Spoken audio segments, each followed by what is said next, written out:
আসসালামু আলাইকুম, শুভ সন্ধ্যা। দৈনিক শিক্ষা .com-এর সন্ধ্যার সংবাদে আপনাদের সবাইকে আমন্ত্রণ জানাচ্ছি আমি আহমেদ শাহরুখ। প্রথমেই জানিয়ে দিচ্ছি সংবাদ শিরোনাম।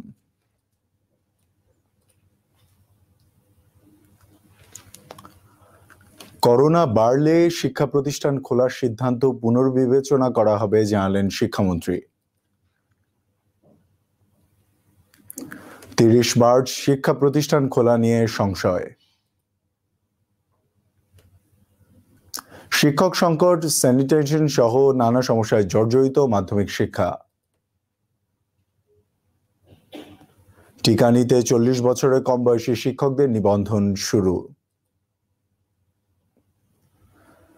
85% শিক্ষার্থীর মতে উপবৃত্তির টাকা যথেষ্ট নয়। সরকারি কলেজে বিভাগীয় প্রধানের দায়িত্ব নিয়ে নতুন নির্দেশনা জারি। আবারও লকডাউনে ভারত, 15 মার্চ থেকে মহারাষ্ট্রে কার্যকর হচ্ছে। 2 দিন ব্যাপী আন্তর্জাতিক শিক্ষা মেলা শুরু। মশায় অতিষ্ঠ নগর জীবন, রাজপথে মশারি টানিয়ে অভিনব প্রতিবাদ। এবং করোনায় আরো 13 জনের মৃত্যু, নতুন শনাক্ত 1066 জন। দর্শক শুনছেন শিরোনাম, এবার বিস্তারিত।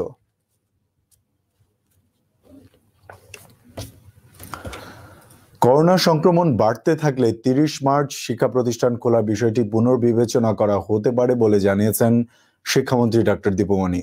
তিনি বলেছেন, 30 মার্চ শিক্ষা প্রতিষ্ঠান খোলার যে সিদ্ধান্ত নেওয়া হয়েছিল সে বিষয়টি নিয়ে পর্যবেক্ষণ করছি। করোনা বাড়তে থাকলে শিক্ষা প্রতিষ্ঠান খোলার বিষয়টি পুনর্বিবেচনা করা হবে। আজ সাংবাদিকদের এসব কথা বলেছেন তিনি। আমাদের এখন পর্যন্ত যে সময় দেয়া আছে যে 30শে মার্চ আমাদের মাধ্যমিক এবং উচ্চ মাধ্যমিকের শিক্ষা প্রতিষ্ঠানগুলো খুলবার কথা, আর বিশ্ববিদ্যালয় পর্যায়ে খুলবার কথা 24শে মে থেকে, এবং বিশ্ববিদ্যালয়ের হলগুলো খুলবার কথা 17ই মে থেকে। আমরা একদম বরাবরের মতোই গত এক বছর যেমন করেছি এখনও প্রতিদিন পর্যবেক্ষণ করছি, এবং আমাদের শিক্ষার্থীদের, শিক্ষকদের, কর্মচারীদের এবং সকল অভিভাবকদের সকলেরই স্বাস্থ্য ঝুঁকি এবং সার্বিক নিরাপত্তার বিষয়টি আমাদের সবচাইতে বেশি বিবেচনায় আমরা নিয়েই সিদ্ধান্ত নেব। কাজে আমরা পর্যবেক্ষণ করছি। এখন মাননীয় প্রধানমন্ত্রীও বলেছিলেন যে এই মার্চ মাসেই গত বছর সংক্রমণ হয়েছিল এবং এরপরে বেড়েছিল। কাজে যদি আমরা দেখি যে এখনও একটু মনে হচ্ছে যেন আবার ঊর্ধ্বগতি, আমরাও হয়তো বা একটু টিকা এসে যাওয়াতে আমাদের সবার মধ্যে হয়তো কিছুটা শৈথিল্যের একটা ভাব দেখা গিয়েছিল। আশা করি এই যে একটু বাড়ছে তাতে সবাই আবার সচেতন হয়ে সকলেই অনেক ভালোভাবে, অনেক পাকাপোক্তভাবে স্বাস্থ্যবিধি মানবেন এবং এটি বাড়বে না। কিন্তু যদি এই ঊর্ধ্বগতিটা অব্যাহত থাকে, আমরা অবশ্যই এই পর্যবেক্ষণের ভিত্তিতে এবং জাতীয় পরামর্শক কমিটির সঙ্গে আলোচনা সাপেক্ষে সরকার সিদ্ধান্ত গ্রহণ করবে, পুনর্বিবেচনা করবে যে এই তারিখটি কি এই 30ই থাকবে নাকি এটি পরিবর্তন হবে। যদি পরিবর্তন হয় অবশ্যই আপনাদের সহযোগিতায় সেটি আমরা জানিয়ে দেব সময় মতো। আগামী 30 মার্চ দেশের সব স্কুল কলেজ খুলে দেওয়া হবে। প্রায় 1 বছর বন্ধ থাকার পর 30 মার্চ দেশের স্কুল কলেজ খুলে দেওয়ার ঘোষণা দিয়েছিল সরকার। তখন করোনা শনাক্তের হার ছিল 3.30%। পরে তা আরও কমে 2.87% হয়। তবে এরপর থেকে তা বাড়তে থাকে। আজ শুক্রবার দৈনিক শনাক্তের হার আবার 6% ছাড়িয়ে যায়। এমন পরিস্থিতিতে দেশের শিক্ষা প্রতিষ্ঠান, বিশেষ করে 30 মার্চ প্রাথমিক, মাধ্যমিক ও উচ্চ মাধ্যমিক পর্যায়ের সব শিক্ষা প্রতিষ্ঠান খুলে দেওয়ার বিষয়ে শঙ্কা তৈরি হয়েছে। নতুন করে ভাবতে হচ্ছে সরকারকে। সংক্রমণ পরিস্থিতি এমন থাকলে আদৌ স্কুল কলেজ খুলবে কিনা সেই নিয়ে সংশয়ে আছে স্বাস্থ্য বিভাগ। সংক্রমণ এমন থাকলে বা আরো বাড়লে এখনই শিক্ষা প্রতিষ্ঠান খোলার পক্ষে নন বিশেষজ্ঞরা। আর খুললেও যথাযথ ব্যবস্থা নিয়ে সীমিত আকারে খোলার পরামর্শ দিয়েছেন তারা। স্বাস্থ্য অধিদপ্তরের মহাপরিচালক অধ্যাপক ডক্টর আবুল বাশার মোহাম্মদ খুরশিদ আলম জানিয়েছেন, স্কুল কলেজ খোলার ব্যাপারে 13 মার্চ বিকেলে তথ্য মন্ত্রণালয়ে একটি বৈঠক ডাকা হয়েছে। সেখানে শিক্ষা মন্ত্রণালয় সহ সংশ্লিষ্ট প্রতিষ্ঠানের কর্মকর্তারা থাকবেন। সংক্রমণ বৃদ্ধির পরিবর্তিত পরিস্থিতিতে সরকার কি করবে সেখানে সিদ্ধান্ত হবে। তার মতে আরো 2 সপ্তাহ দেখতে হতে পারে, তখন সংক্রমণ পরিস্থিতি বোঝা যাবে। তবে সত্যি যদি এরকম বাড়তে থাকে তাহলে তো আশঙ্কার কথা। স্বাস্থ্য অধিদপ্তরের রোগতত্ত্ব বিভাগের সাবেক পরিচালক অধ্যাপক ডক্টর বেনজির আহমেদ যথেষ্ট প্রস্তুতি নিয়ে স্কুল কলেজ খোলার তাগিদ দিয়েছেন। স্কুল কলেজ খুলে সংক্রমণ বাড়ানোর ঝুঁকি যেন তৈরি না হয় সেদিকে খেয়াল রাখার পরামর্শ দিয়েছেন তিনি। 15 থেকে 16 মার্চ পর্যন্ত সংক্রমণ পরিস্থিতি পর্যবেক্ষণ করে স্কুল খুলবে কি খুলবে না সে ঘোষণাও দেয়া হবে বলে জানিয়েছেন শিক্ষামন্ত্রী। তবে সরকার এখন পর্যন্ত শিক্ষা প্রতিষ্ঠান খোলার পক্ষে বলেও মন্তব্য করেছেন তিনি। শিক্ষক সংকট, অবকাঠামো সংকট, স্যানিটেশনে অসুবিধা সহ নানা সমস্যায় জর্জরিত দেশের মাধ্যমিক শিক্ষা। চিকিৎসা, স্যানিটেশন ব্যবস্থা সহ নানা ক্ষেত্রে ঘাটতি রয়েছে দেশের মাধ্যমিক স্তরের সরকারি বেসরকারি শিক্ষা প্রতিষ্ঠানগুলোর। শিক্ষার মান উন্নয়নের নানা দিকেও ঘাটতি রয়েছে। শিক্ষার্থীদের তুলনায় পর্যাপ্ত শিক্ষক নেই। সৃজনশীল পদ্ধতিতে শিক্ষার্থীদের মুখস্থ করার পরিবর্তে আত্মস্থ করার প্রবণতা বেড়েছে। তবে এই বিষয়ে শিক্ষকদের প্রশিক্ষণ খুব একটা কাজে আসছে না। দেশের মাধ্যমিক শিক্ষা উন্নয়নে বর্তমানে secondary education sector investment programme বা সেসিপ কর্মসূচি বাস্তবায়ন করছে সরকার। দেশের সব মাধ্যমিক স্কুল এই কর্মসূচির আওতাভুক্ত। এই কর্মসূচি সবল ও দুর্বলতা পর্যালোচনা করেছে পরিকল্পনা মন্ত্রণালয়ের বাস্তবায়ন পরিবীক্ষণ ও মূল্যায়ন বিভাগ IMED। গত জুন মাসে প্রকাশিত IMEDর প্রতিবেদনে দেশের মাধ্যমিক শিক্ষার 18টি দুর্বল দিক তুলে ধরা হয়েছে। বিপরীতে 13টি সবল দিকের কথাও বলা হয়েছে। প্রতিবেদনে 14 ধরনের সুপারিশ করা হয়েছে। জানা গেছে সেসিপ কর্মসূচি বাস্তবায়ন করছে মাধ্যমিক ও উচ্চশিক্ষা অধিদপ্তর। প্রকল্পটি মোট ব্যয় ধরা হয়েছে প্রায় 3,826 কোটি টাকা। 2014 খ্রিস্টাব্দের জানুয়ারি থেকে কর্মসূচিটি শুরু হয়েছে। গত ডিসেম্বরে শেষ হওয়ার কথা থাকলেও করোনার কারণে প্রকল্পের মেয়াদ 1 বছর বেড়েছে। দেশে 8 বিভাগের 8টি জেলা থেকে 2টি করে উপজেলা নিয়ে মোট 16টি উপজেলা 32টি শিক্ষা প্রতিষ্ঠানে সমীক্ষা করেছে IMED। সমীক্ষায় 640 জন শিক্ষার্থীকে নমুনা হিসেবে নেওয়া হয়। এছাড়া শিক্ষক, অভিভাবক, ব্যবস্থাপনা কমিটি এবং কর্মকর্তাদের মতামত নেওয়া হয়েছে। IMED বলছে, কর্মসূচিটির সক্ষমতা ও দুর্বলতা খুঁজে বের করে এই প্রতিবেদনে। এর মাধ্যমে পরবর্তী পদক্ষেপ নেবে শিক্ষা মন্ত্রণালয়। প্রতিবেদনে আশঙ্কা করা হয়েছে বিদ্যমান গাইড বই এবং টিউশনি সেসিপ কর্মসূচির উদ্যোগ ব্যাহত করতে পারে। এছাড়া করোনা প্রাদুর্ভাবের কারণেও কর্মসূচি কর্মপরিকল্পনা ব্যাহত হতে পারে। মাধ্যমিক স্তরের শিক্ষা প্রতিষ্ঠানে পর্যাপ্ত শিক্ষক না থাকার তথ্য উঠে এসেছে প্রতিবেদনে। দীর্ঘদিন ধরে প্রয়োজনের তুলনায় শিক্ষক স্বল্পতা রয়েছে। এতে শিক্ষকদের উপর বাড়তি চাপ থাকে, আর বেশ কিছুদিন শিক্ষক নিয়োগ বন্ধ থাকায় এই সংকটের সৃষ্টি। মাধ্যমিক ও উচ্চশিক্ষা অধিদপ্তরের দেওয়া তথ্য অনুযায়ী বর্তমানে মাধ্যমিক বিদ্যালয়ের প্রধান শিক্ষকের 76% পদই শূন্য, আর সহকারী শিক্ষকের পদ আছে 10,904 জন। এর মধ্যে 20% বেশি পদ শূন্য। অবশ্য ইতিমধ্যে সরকারি কর্ম কমিশন PSC প্রায় 2,155 জনকে বাছাই করে নিয়োগ দিতে সুপারিশ করেছে। এখন নিয়োগের প্রক্রিয়া চলছে। আর NTRCA থেকে পাওয়া তথ্য অনুসারে বছরখানেক আগে সংগৃহীত তথ্য অনুসারে বেসরকারি শিক্ষা প্রতিষ্ঠানে 56,000-এর বেশি সহকারী শিক্ষক পদ শূন্য আছে, যার 2/3 মাধ্যমিক স্তরে।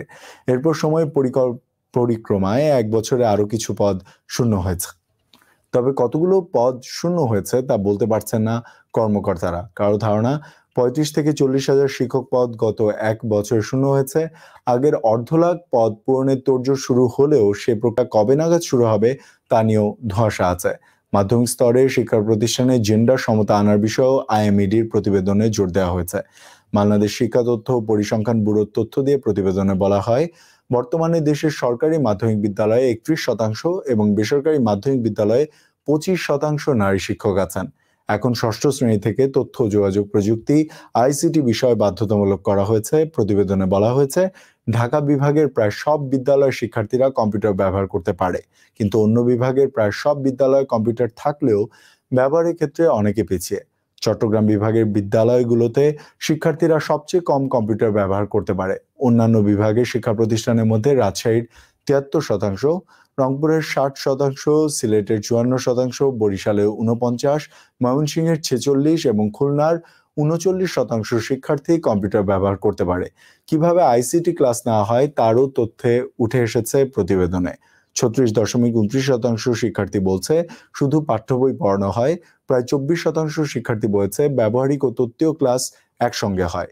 36% শিক্ষার্থী জানিয়েছে ব্যবহারিক ও তত্ত্বীয় ক্লাস আলাদাভাবে হয়।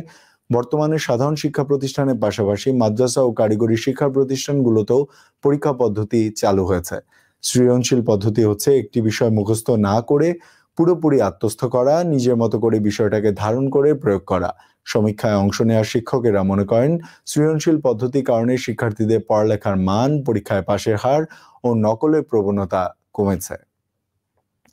নিজেদের প্রকাশ করার প্রবণতাও বেড়েছে। সমীক্ষায় অংশ নেওয়া 80% বেশি শিক্ষার্থীদের কাছে সৃজনশীল সহজ।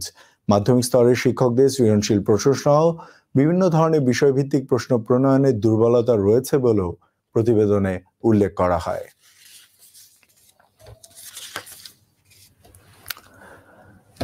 এখন থেকে 40 বছরের কম বয়সী শিক্ষক কর্মচারীরাও সুরক্ষা অ্যাপ ও সার্ভারে নিবন্ধন করে করোনা টিকা নিতে পারবেন।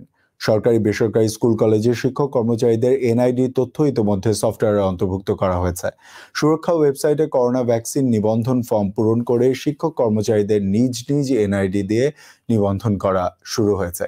এ পরিস্থিতিতে সব শিক্ষককে করোনা টিকা নেওয়ার নির্দেশ দিয়েছে শিক্ষা মন্ত্রণালয়। শিক্ষা মন্ত্রণালয়ের মাধ্যমিক ও উচ্চশিক্ষা বিভাগের অতিরিক্ত সচিব মমিনুর রশিদ আমিন দৈনিক শিক্ষা .com-কে বিষয়টি নিশ্চিত করেছেন। তিনি দৈনিক শিক্ষা .com-কে জানান, সব শিক্ষককে করোনা টিকা নেওয়ার নির্দেশ দেওয়া হয়েছে। আগে 40 বছরের কম বয়সী শিক্ষক কর্মচারীরা টিকার জন্য নিবন্ধন করতে পারছিলেন না, কিন্তু এখন থেকে তারা নিবন্ধন করতে পারবেন। সরকারি বেসরকারি স্কুল কলেজের শিক্ষক কর্মচারীদের এনআইডি তথ্য সুরক্ষা সার্ভার ও অ্যাপে অন্তর্ভুক্ত করা হয়েছে। তাই 40 বছরের কম বয়সী শিক্ষকরাও এনআইডির তথ্য নিবন্ধন করতে পারবেন। এদিকে সব শিক্ষককে করোনা টিকা নেওয়ার নির্দেশ দিয়ে আদেশ জারি করেছে শিক্ষা মন্ত্রণালয়। প্রাথমিক শিক্ষা অধিদপ্তর থেকেও আদেশ জারি করে সরকারি প্রাথমিক বিদ্যালয়ের সব শিক্ষক কর্মচারীকে আগামী 20 মার্চের মধ্যে করোনা টিকা নিতে বলা হয়েছে।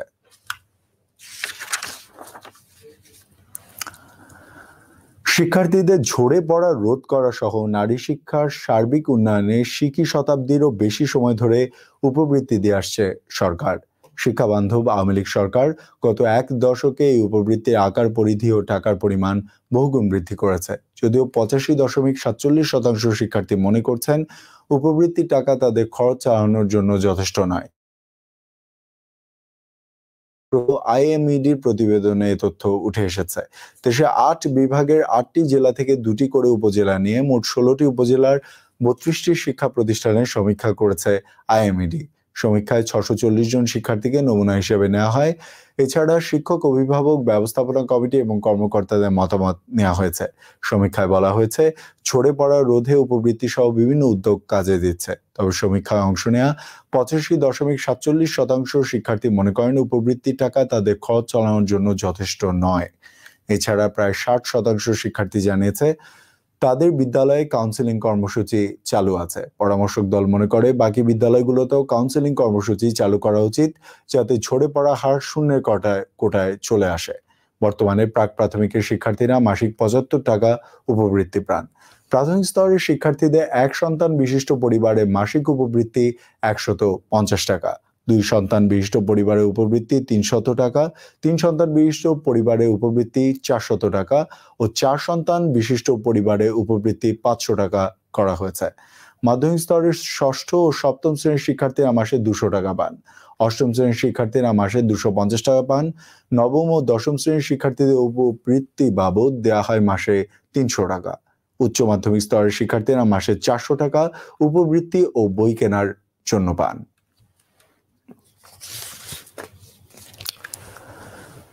বিভিন্ন সরকারি কলেজে বিভাগীয় প্রধানের দায়িত্ব নিয়ে নতুন নির্দেশনা দিয়েছে শিক্ষা মন্ত্রণালয়। সরকারি কলেজের জ্যেষ্ঠ শিক্ষকরাই বিভাগীয় প্রধানের দায়িত্ব পালন করবেন। সংশ্লিষ্ট বিষয়ের জ্যেষ্ঠ শিক্ষকরা নিয়মিত ইনসিটু বা সংযুক্ত যে পদেই থাকুন না কেন তাদের কলেজের সেই বিভাগের বিভাগীয় প্রধানের দায়িত্ব পালন করতে হবে বলেও জানিয়েছে শিক্ষা মন্ত্রণালয়। মন্ত্রণালয়ের মাধ্যমিক ও উচ্চশিক্ষা বিভাগ থেকে এসব তথ্য জানিয়ে আদেশ জারি করা হয়েছে। রাষ্ট্রপতি আদেশক্রমে জারি করা আদেশে বলা হয়েছে, সরকারি কলেজে কোনো বিষয়ে যিনি জ্যেষ্ঠ কর্মকর্তা বিভাগীয় প্রধানের দায়িত্ব পালন করবেন। এ সংক্রান্ত পূর্বে সব আদেশ বাতিল করেছে শিক্ষা মন্ত্রণালয়। দর্শক, সংবাদের এই পর্যায়ে নিচ্ছি একটা ছোট্ট বিরতি। ফিরছি একটু পরেই, আমাদের সঙ্গেই থাকুন। চলো ঘুরে আসি নন্দন পার্কে, চলো মেতে উঠি মস্তি আড্ডাতে, ভুলে যত অভিমান চলো আজ হারাই নন্দন পার্কে। নন্দন পার্ক, হৃদয়ের সুখের স্পন্দন। প্রিয় দর্শক, বিজ্ঞাপন বিরতির পর সন্ধ্যা সংবাদে আবারও স্বাগত জানাচ্ছি আমি আহমেদ শাহরুখ। করোনা ভাইরাসের প্রকোপ হঠাৎ বেড়ে যাওয়ায় এবং ভাইরাসটির নতুন ধরন দ্রুত ছড়িয়ে পড়ায় আবারও লকডাউনে যাচ্ছে ভারত। দেশটির পশ্চিমাঞ্চলীয় রাজ্য মহারাষ্ট্রের নাগপুর শহরে এ দফায় সবার আগে লকডাউন ঘোষণা করা হয়েছে। আগামী 15 মার্চ থেকে এখানে সপ্তাহব্যাপী লকডাউন ঘোষণা করেছে কর্তৃপক্ষ। ভারতের এই শহরটি বরাবরই করোনার হটস্পট হিসেবে পরিচিত। ভারতের সবচেয়ে বেশি 1,10,00,000 করোনা রোগী শনাক্ত হয় এই রাজ্যে। এ পর্যন্ত মহারাষ্ট্রে করোনায় প্রাণ হারিয়েছেন 1,57,000 বাসিন্দা। এ বছরের জানুয়ারি থেকে ভারতে করোনার টিকা দেয়া শুরু হয়েছে। দেশটিতে এ পর্যন্ত 2 কোটি মানুষ করোনার টিকা পেয়েছেন। রাজধানীতে 2 দিন ব্যাপী আন্তর্জাতিক শিক্ষা মেলা আজ শুরু হয়েছে। হোটেল ইন্টারকন্টিনেন্টালে আয়োজিত এই মেলা শেষ হবে 13 মার্চ। দুপুরে এই মেলার উদ্বোধন করেন পররাষ্ট্রমন্ত্রী A.K. আব্দুল মোমেন। পরে মেলা ঘুরে দেখেন তিনি। Admission and career development consultants association of Bangladesh fact cab নামে একটি সংগঠন ষষ্ঠবারের মতো এ মেলার আয়োজন করছে। মেলার প্রধান পৃষ্ঠপোষক প্রিমিয়ার ব্যাংক। এছাড়া আগামী 16 ও 17 মার্চ সিলেট আমানুল্লাহ কনভেনশন সেন্টারে শিক্ষা মেলা অনুষ্ঠিত হবে। বিভিন্ন দেশে আন্তর্জাতিক মানের বিশ্ববিদ্যালয়ে ভর্তি, স্পট অ্যাডমিশন, শিক্ষা ঋণ, ভিসা প্রসেসিং, ভর্তির সময়কাল, বসবাসের খরচ, শিক্ষাবৃত্তি, সেশন সহ যাবতীয় তথ্য জানার ব্যবস্থা আছে। শিক্ষা বিষয়ক দেশের 40টি কনসালটেন্সি প্রতিষ্ঠান মেলায় অংশগ্রহণ করছে। এছাড়া বিশ্বের 300টির বেশি বিশ্ববিদ্যালয়ের প্রতিনিধিরা মেলায় অংশগ্রহণ করেছেন। মেলায় অংশ নেওয়া বিভিন্ন বিশ্ববিদ্যালয়ের প্রতিনিধিরা ফাউন্ডেশন, স্নাতক, স্নাতকোত্তর ও পিএইচডি সম্পন্নের যাবতীয় তথ্য শিক্ষার্থীদের কাছে তুলে ধরছেন। শিক্ষার্থী ও অভিভাবকরা মেলায় উচ্চশিক্ষায় পরামর্শ, ভর্তি মূল্যায়ন, কর্মঘণ্টা সহ যাবতীয় বিষয় জানতে পারছেন। মেলায় অংশ নেওয়া কনসালটেন্সি প্রতিষ্ঠান মেইজি এডুকেশনের চেয়ারম্যান মোহাম্মদ জসিমউদ্দিন ভূঁইয়া দৈনিক শিক্ষা.com-কে বলেন, শিক্ষার্থী ও অভিভাবকরা মেলায় অংশ নিয়ে বিদেশি উচ্চশিক্ষার বিষয়ে বিভিন্ন তথ্য নিচ্ছেন। তাদের সার্বিক সহযোগিতা করা হচ্ছে। বিভিন্ন অফার সম্পর্কে তাদের জানানো হচ্ছে। বিদেশি উচ্চশিক্ষার বিষয়ে বাংলাদেশি শিক্ষার্থীদের কাছ থেকে উল্লেখযোগ্য সাড়া পাওয়া যাচ্ছে মেলায়।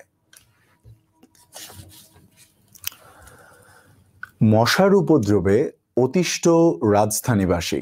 নানা উদ্যোগ ও আশ্বাসের পরেও মশা মারতে কার্যত ব্যর্থ ঢাকা উত্তর ও দক্ষিণ সিটি কর্পোরেশনের মেয়ররা।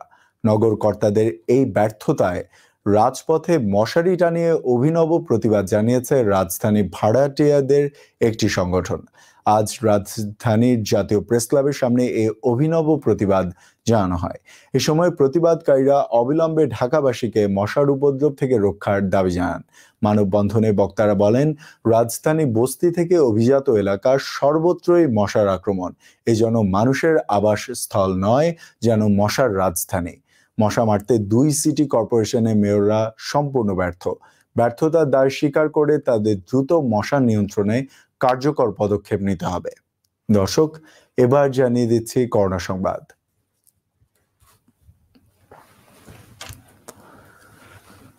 দেশে করোনা ভাইরাসে আক্রান্ত হয়ে গত একদিনে আরো 13 জনের মৃত্যু হয়েছে। এই সময় নতুন রোগী শনাক্ত হয়েছেন আরো 1066 জন। আজ বিকেলে স্বাস্থ্য অধিদপ্তরের পাঠানো বিজ্ঞপ্তিতে এসব তথ্য জানানো হয়। নতুন শনাক্তদের নিয়ে দেশে মোট আক্রান্তের সংখ্যা বেড়ে 5,55,222 জন হয়েছে। মোট মৃতের সংখ্যা দাঁড়িয়েছে 8,515 জনে। এ পর্যন্ত সুস্থ রোগীর মোট সংখ্যা বেড়ে 5,09,172 জন হয়েছে। দর্শক, যাবার আগে সংবাদ শিরোনামগুলো আবারও জানিয়ে দিচ্ছি। করোনা বাড়লে শিক্ষা প্রতিষ্ঠান খোলার সিদ্ধান্ত পুনর্বিবেচনা করা হবে জানালেন শিক্ষামন্ত্রী। 30 মার্চ শিক্ষা প্রতিষ্ঠান খোলা নিয়ে সংশয়। শিক্ষক সংকট, স্যানিটেশন সহ নানা সমস্যায় জর্জরিত মাধ্যমিক শিক্ষা। টিকা নিতে 40 বছরে কম বয়সী শিক্ষকদের নিবন্ধন শুরু। 85% শিক্ষার্থীর মতে উপবৃত্তির টাকা যথেষ্ট নয়। সরকারি কলেজে বিভাগীয় প্রধানের দায়িত্ব নিয়ে নতুন নির্দেশনা জারি। আবারও লকডাউনে ভারত, 15 মার্চ থেকে মহারাষ্ট্রে কার্যকর হচ্ছে। 2 দিন ব্যাপী আন্তর্জাতিক শিক্ষা মেলা শুরু। মশায় অতিষ্ঠ নগর জীবন, রাজপথে মশারি টানিয়ে অভিনব প্রতিবাদ। এবং করোনায় আরো 13 জনের মৃত্যু, নতুন শনাক্ত 1066 জন। সুপ্রিয় দর্শক, শেষ করছে দৈনিক শিক্ষা.com এর সন্ধ্যা সংবাদ। সবাই সুস্থ থাকবেন, সামাজিক দূরত্ব মেনে চলবেন। ধন্যবাদ সবাইকে।